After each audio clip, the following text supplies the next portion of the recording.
everyone. Welcome back to my podcast, Esme's Country Life. I hope you're all doing well. I feel like this week's podcast episode is going to be a little bit of a catch-up because I haven't really done a good chatty kind of what I've been up to lately.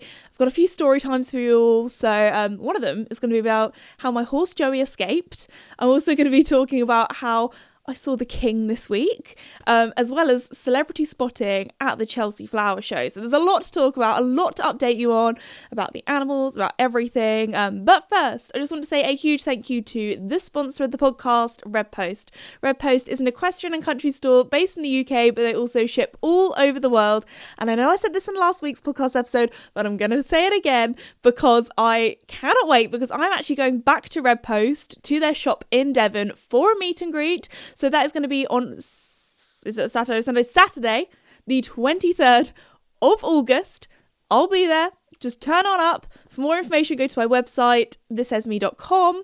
But yeah, it's just going to be a lovely chilled day where I'm going to be at the shop. We're going to have a little chat. Also, because it's in Devon, would definitely recommend, if you're British or even if you're abroad. That is one thing that blows my mind. I've had people from Australia fly over to come and see me at meet and greets, which is wild. But Devon, I would recommend as a holiday destination. It's beautiful there. Also, the Red Post shop does have the best cafe, the milkshakes, the ice cream, the scones or scones. Scone or scone, let me know in the comments if you're a scone or a scone person, because I feel like that's going to cause some drama, whatever way you say it. I say it's a scone until it's scone.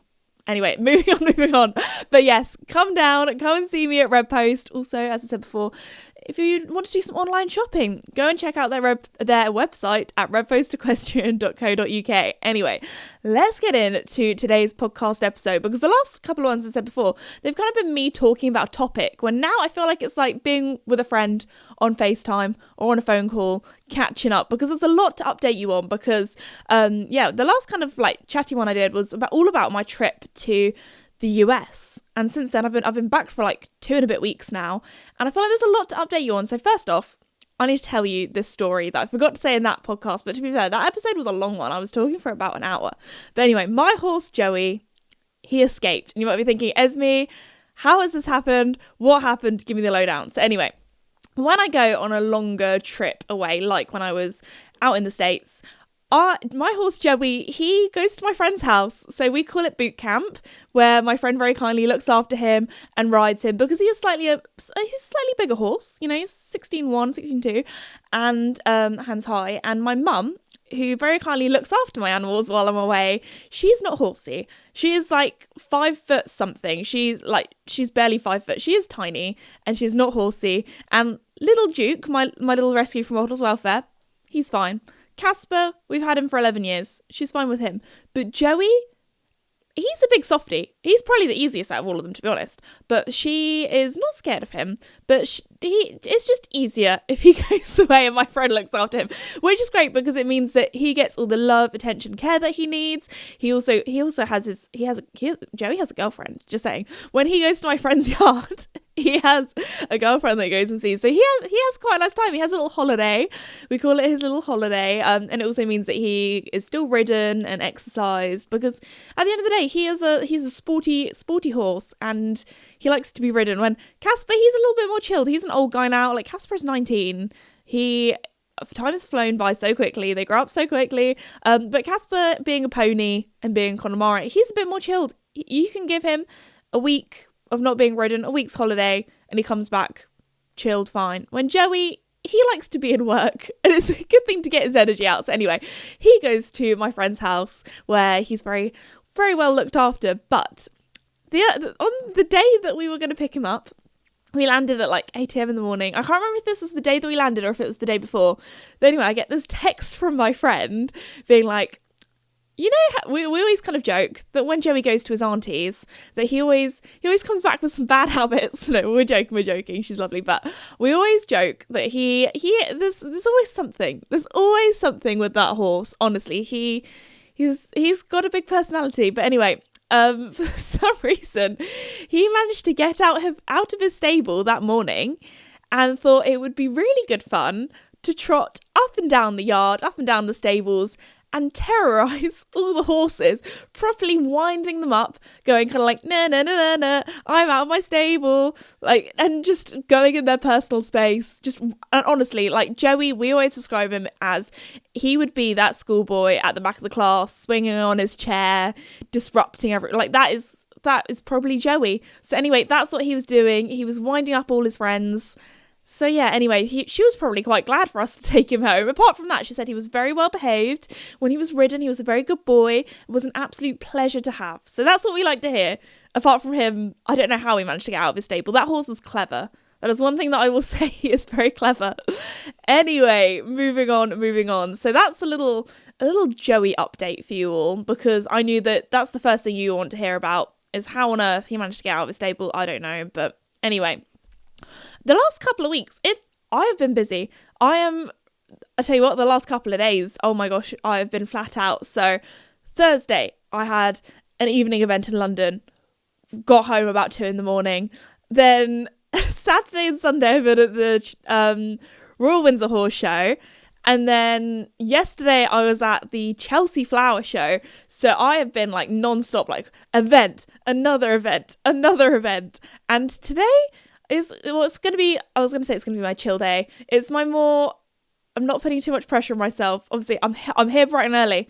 Like, I've been waking up at 5 a.m. every morning. So I'm here because my brain, after I've been waking up at 5 a.m. for so long, for so many days in a row, my brain just goes, okay, Esme, it's the morning now. I know you want to lie in. But anyway, so I was like, yeah, let's get the podcast episode done. The ball is still rolling. I'm still going. I will probably have a nap today, and probably as many coffees as my dad, which you guys know is probably quite a lot. But anyway, I'm definitely a morning person. Anything past 7 p.m, I just don't function. If it's in the morning though, I'm great. My brain is awake and I'm ready to seize the day. Anyway, talking about horse shows, if you want to know when my next horse show is, I'm going to be at the Bolesworth International.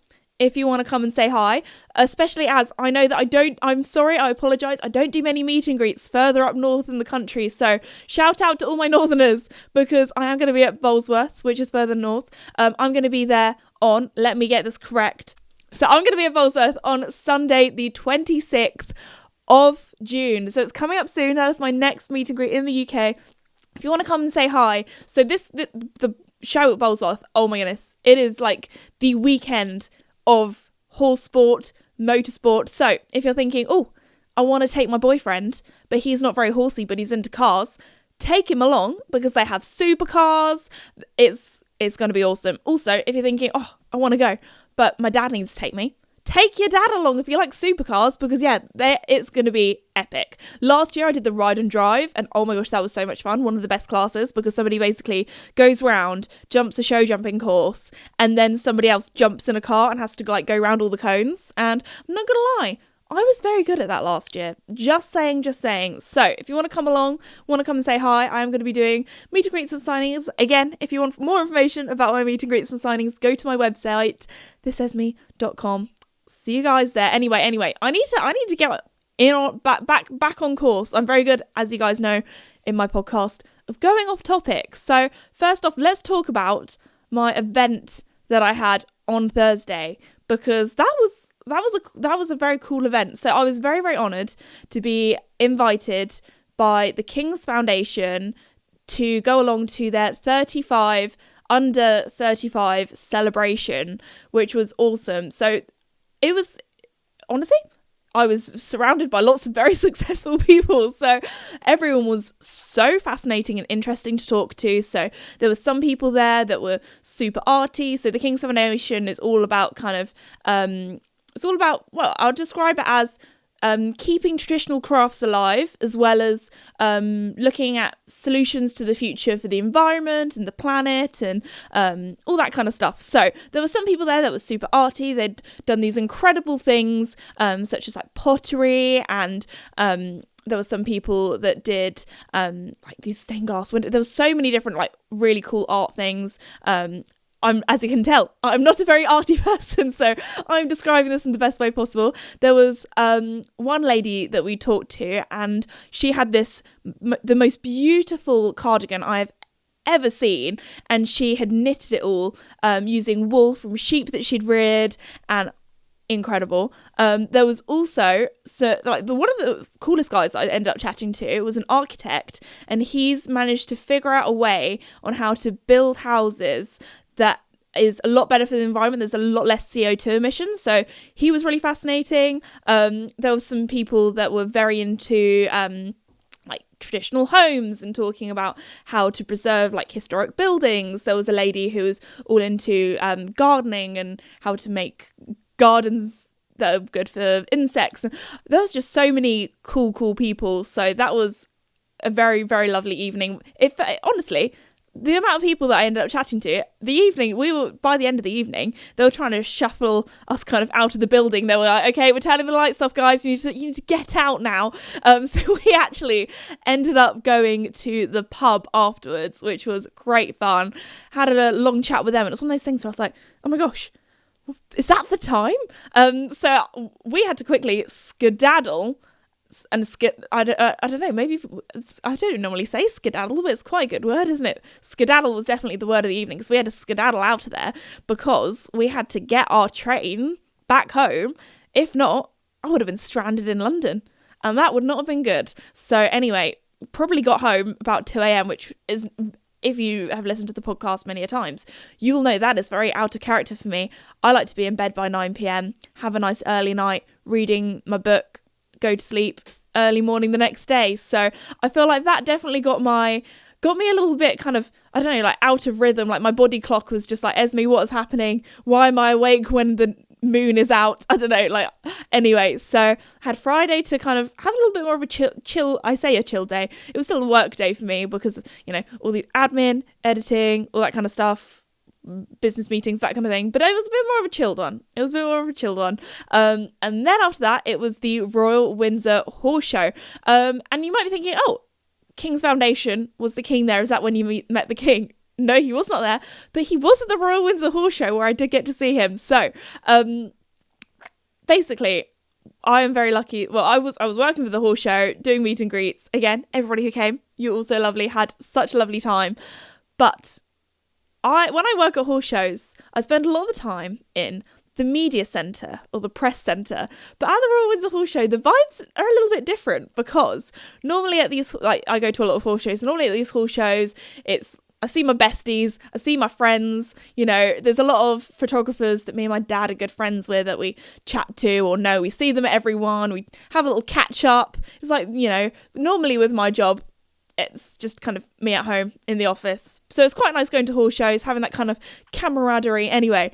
But the media centre was a little bit kind of, it was a bit cliquey almost, because it was kind of like one side of the media centre was us lot, the horsey folk that go to the horse shows, us and our best buddies. And then the other side was the paparazzi. Now, these were the sort of guys that they were there taking photos of the famouses that go to the Royal Windsor Horse Show, and it was a very weird dynamic, because there'll be all the paps there with their, like, they had some long lenses. That's all I'm gonna say. Us horses, we do have some long lenses, but they had the longest. Anyway, so we heard this kind of murmurings that the king was going to be there today, and where he was going to be at what time. So we were like, okay.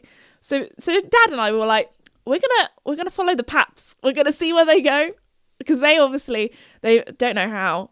They've somehow got the intel of who's going to be where at what time. So anyway, Dad and I felt like such stalkers. We were like, oh, let's go and see. We're like, oh, there's a little circle of paps over there. Let's go and see what they're doing. Anyway, so if you want a little down low when you're at horse shows or events, see where the paparazzi are, and then you might be able to do some celeb spotting. Anyway, so we're like, okay, we'll go to this area. We're like standing there for a little while, and then these big kind of tall middle-aged men came along in suits and sunglasses and little earpieces, and they were just kind of like just standing around, just kind of milling around. We're like, okay, I feel like, you know, if most general public walking by, not really noticing it, but we had the intel, we knew. And then they would just kind of, you know, look inside the bins, have a little look, see if there's anything dodgy in there, and then just move the bins out the way, which, you know, a normal person you wouldn't really do that. And we're like, okay, and then have a little talk on their little earpiece or their little phone, being like, okay, yep, coast is clear, like that kind of thing. It felt like I was in like a little movie watching kind of all the behind the scenes, and then like a few more people were kind of like crowding around, and then it got to the stage where, because there were a lot of the officials from the show, they were kind of like standing around, and then a lot of people just, I mean, in the UK, you guys know it's the UK, it's the British culture, we love a queue. So what happened? We're like, oh, some people are kind of queuing up here, there's a little something going on. Oh, we'll just stand in the queue and see what happens. There were people, and they were like kind of talking like, what's happening here? What's happening? I don't know, but let's just wait and see. Let's just find out. I mean, they could have been queuing for anything. They could have been queuing to get a sausage roll or something, but no, they were just, everyone's just like, oh, what's happening here? Maybe there's interesting class going on. Maybe it's the one to watch. Anyway, so this little group had appeared, and then there was this one man who was definitely part of the kind of security, and he had like a little mini wheelie suitcase, and the whole time I was just thinking, what is in that suitcase? Still to this day, I want to know what's in that suitcase, because I was like, oh, mate, I don't know, is it some weapons, like in case he needs to protect the, I don't know, what, like, just a suitcase seems like such a random thing to have. But anyway, there was a guy with a suitcase. I thought add that into the podcast story, saying we were all waiting around, and there was a few people being like, oh, they kind of, maybe it was like, oh, it's, because the Royal Windsor Horse Show, it is literally in the royal family's garden, because it's at Windsor Castle. So I think a few people were probably like, oh, is it the king? Is he coming? Is someone from the royal family coming? Anyway, then this big helicopter ends up landing. We're like, that must be him. Anyway, we're waiting around, like 10, 15 minutes later, we hear some of the security guy, okay, we're going for route one. And we were, honestly, we were chatting away. We were thinking, oh my goodness, there must have been like a whole day's preparation of security, plans, backup plans. What if, things go wrong? Like, what's the backup plan? Anyway, and then blacked out Range Rover drives up. Everyone gets out of the way. And then a guy comes out the front, opens the back door, and out he comes. King Charles. And it was, I don't know how to describe it, but it was the most British entrance you could ever imagine. Because I felt like in some countries, some people would just all go silent. So everyone would bow. Some people would cry. But us lot, we didn't really know what to do, because some people didn't even know it was the king that was arriving. So what did we do? In proper British fashion, like somebody had dropped a pint in a pub, we all just went, way, like a little cheer. Like, some people were silent, some people went like away, some people clapped, and it was just like I think it was like a very kind of awkward, polite kind of just away. Anyway, so that was an interesting exit. He just came, did his little wave, and then went into his royal box and watched a bit of the showing. And what was quite funny was we were chatting away, and someone was talking to me, and they're like, oh, is he horsey? And I was like, well, I know that his wife is very horsey. I was like, it's like all couples here at the Royal Windsor Horse Show. It's the horsey girlfriends dragging along the non-horsey boyfriends. So anyway, but no, so that was a little bit different. A lot of like my friends, when I was like, oh yeah, I'm going to the King's Foundation thing this weekend, they were like, oh, do you think you'll see the King? And I was like, oh, I don't know, he's probably very busy, that kind of thing. And then I go and see him at the weekend.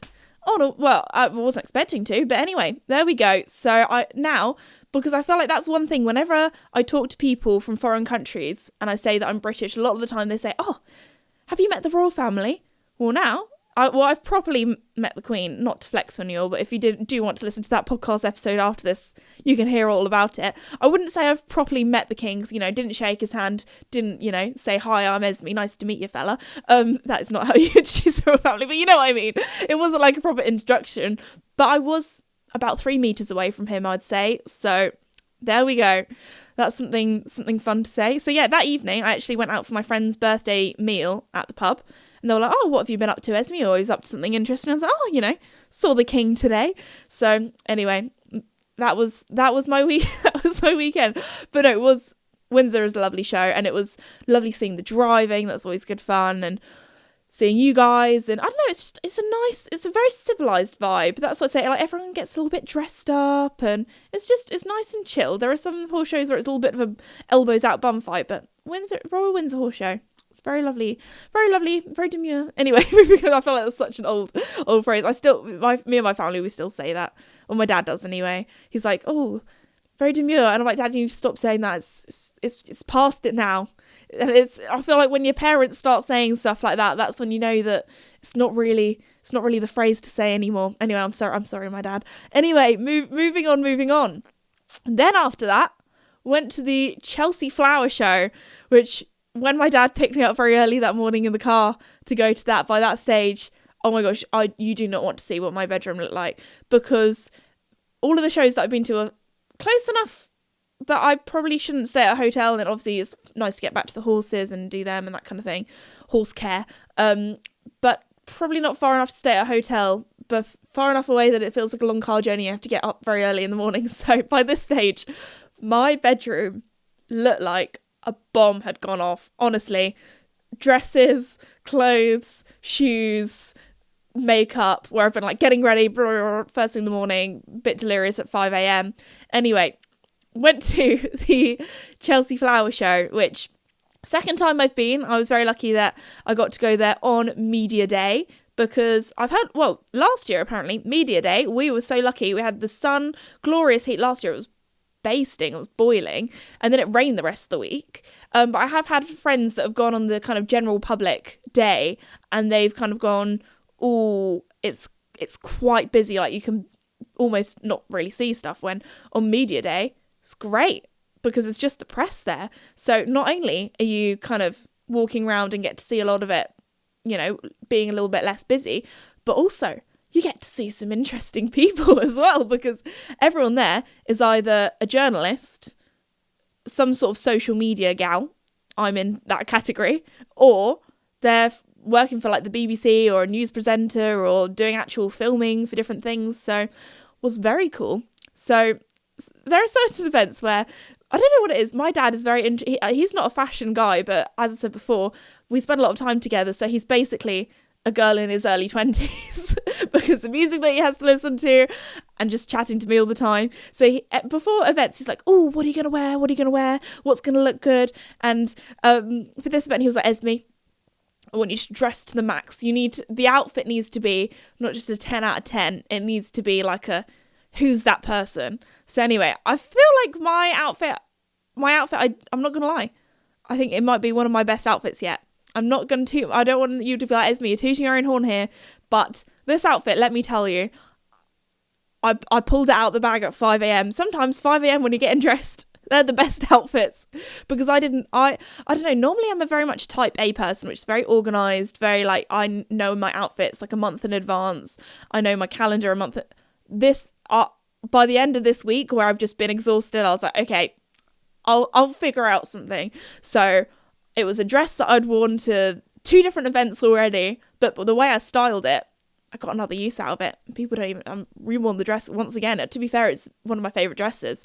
So this dress is kind of got like a pleated skirt to it, and then the top kind of almost looks like a trench coat. I think that's the best way to describe it. It's not trench coat material. It's like a nice linen material, and it's a really interesting colour because it's kind of like it's cream, yellow and green all at the same time. I don't even know how to describe it. It's kind of like a sorbet colour. I think that's the best way to describe it, but it's like a pastel colour. Pastel colours are my favourite.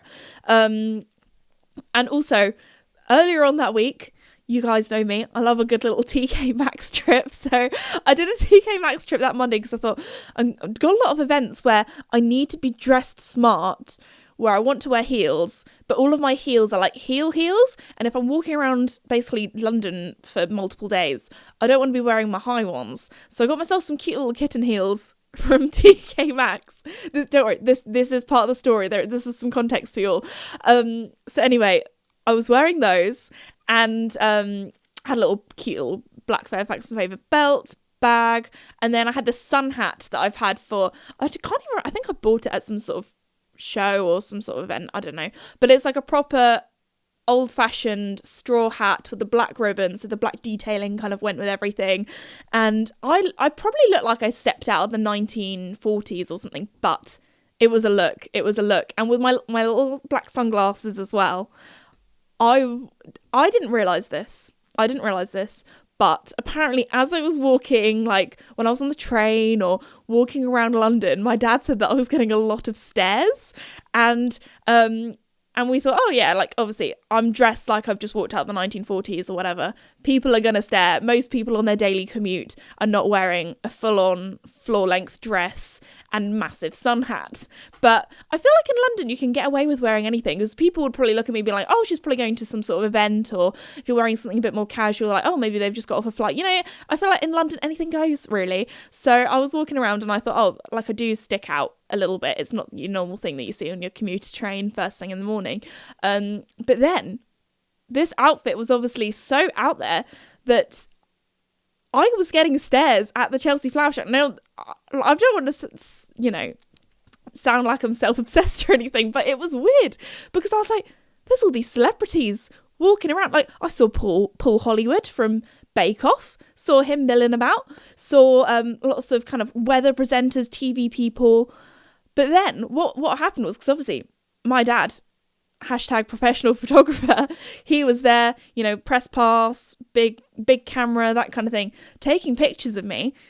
And then people would come up and be like, oh, can I take your photo as well? I was like, sure, okay, go on then. Wasn't really used to this sort of thing. This is very, like, a little bit different, a little bit out of my comfort zone. And one thing that I learned from this trip, if you want to learn anything, I don't know, that dressing up is a superpower. Because I don't know, I definitely feel like over the last maybe 3 years, I've had not a little bit of a glow up. I've definitely put more effort into my outfits, my appearance, that kind of thing. And it has been a superpower because you guys probably know I'm a little awkward, can sometimes be a little socially awkward. I wasn't popular at school or anything like that. And my social skills have definitely got better over the years. But I think when you're all glammed up and you're, I don't know, all I'm saying is pretty privilege is definitely real, and I definitely experienced that at this event. That, I don't know, people are a lot more forgiving when you're all glammed up, or when it's almost like me putting on my kind of, not war makeup or war paint, but I think that's the best way to describe it. If you look a certain way, then people do treat you differently, which is sad because I think we should all be nice to everybody and all treat each other with respect and things. But I definitely got more respected, more well, that's not proper English. I definitely was treated differently when I was all glammed up, and definitely treated nicer, which is a weird thing to think about. But anyway, so yes, especially as I was very kindly invited to the Chelsea Flower Show with Boodles, who you guys might have heard me talk about them before, but they do very nice, absolutely gorgeous jewellery. Very expensive, but very, very, very nice.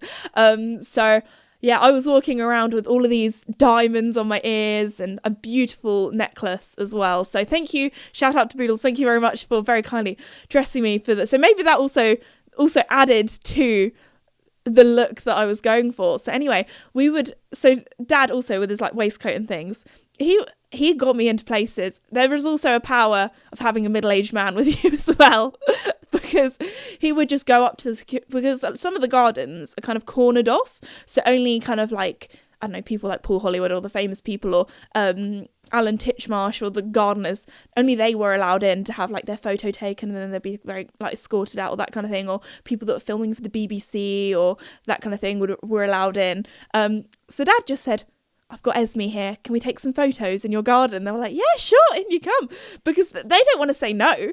Like, if you have, I don't know, there's also one thing that I've also learned in my job is don't feel afraid to ask. I mean, I'm a nobody compared to all of these celebrities at this flower show, but if you just go, oh, I've got Esme here, can she come and get a photo? They don't want to say no, because I'm not gonna lie, there were probably a lot of celebrities milling around at this show that I had no idea who they were. Like, I am not good when it comes to celebrities. And I think that's actually probably quite a good thing, because I'll end up chatting to somebody just like they're a mate down the pub, and they'll be some sort of A-lister and I'll have no idea. But I feel like that's better, because you just treat them like a normal human being, because at the end of the day, we are just normal human beings. Anyway, So anyway, Dad was just like, so they were like, yeah, sure. And they were probably racking their brains like, who is this girl? Like, oh, who is she? I should know who she is, kind of thing. Well, actually, I'm just Esme. I'm just some horse girl that makes videos on the internet. So anyway, I got to go to some cool places. There was also this one kind of area where I was like, oh yeah, that's definitely the celeb area, because they were all having little cocktails and drinks and that kind of thing, where I saw quite a lot of very cool A-listers anyway. Saw Gemma Collins. If you're British, you'll know who she is, but I feel like she is like one of the top British icons. So anyway, that was quite cool. When my friends were like, who was the like most exciting person that you saw? I mean, I can't really say that.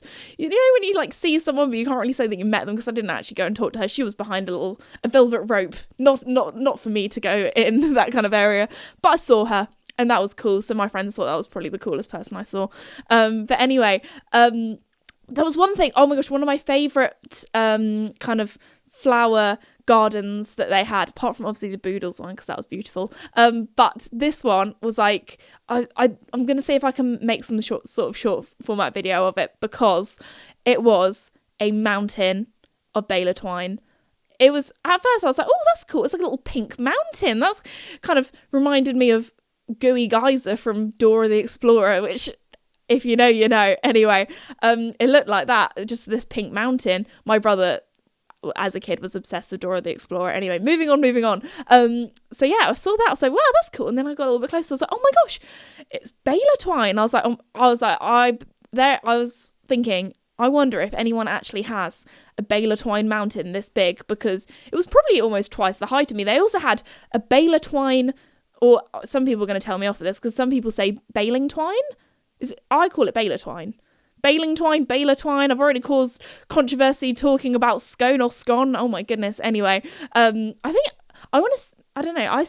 think baling twine is maybe more of an American thing. Maybe that's just me. Anyway, there was a lot of Bela twine, and it was pink, and I sat on a Bela twine throne, and that was very exciting to me. So, especially as I could talk to the person on the stand and be like, oh, I'm Horsey, I know what Bela twine is, when there were probably a lot of city people be like, what's all this pink string? Like, anyway, so that was quite fun. That was probably one of my favourite ones. They also had a really cool, like, desert garden as well, with lots of cacti and succulents, which I thought was very cool. So anyway, that was my time.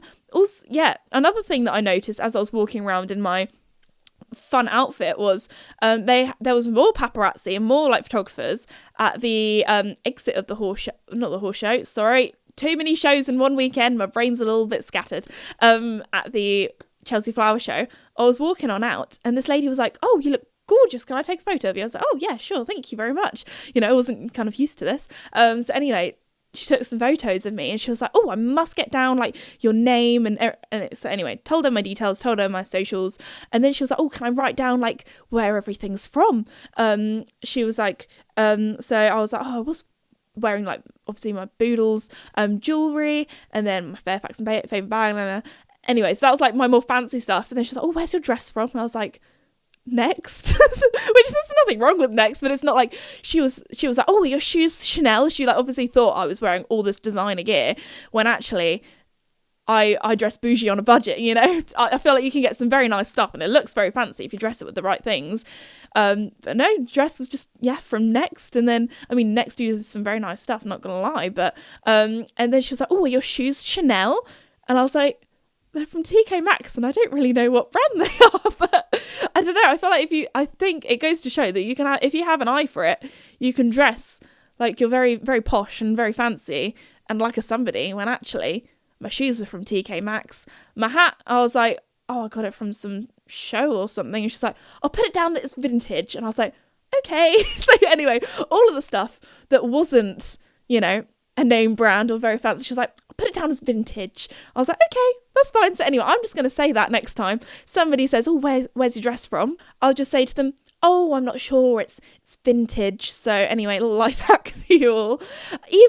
Even when we got back to our train station that afternoon, normally, you know, you have your ticket, you put it through the barrier. There was a guy there, and he was like, oh, through you go. Like, let me through the kind of disabled access or buggy push chair. If sometimes you have a big case that you through that bit. He just let me through, didn't even look at my ticket. I was like, oh, thank you. And like I said to Dad, I was like, that's kind of when I came to the realisation. I was like, everyone's been very nice to me and has been treating me very differently. Like, I'm not used to this. So anyway, that is a thing. I think there's also like a thing that I've seen online where there's a lot of girls that maybe are like a little bit socially awkward, or I don't know, but they use kind of hyper femininity or just dressing super glamorously kind of as a superpower. So there we go. Try it out. If you feel like it, get super glammed up one day.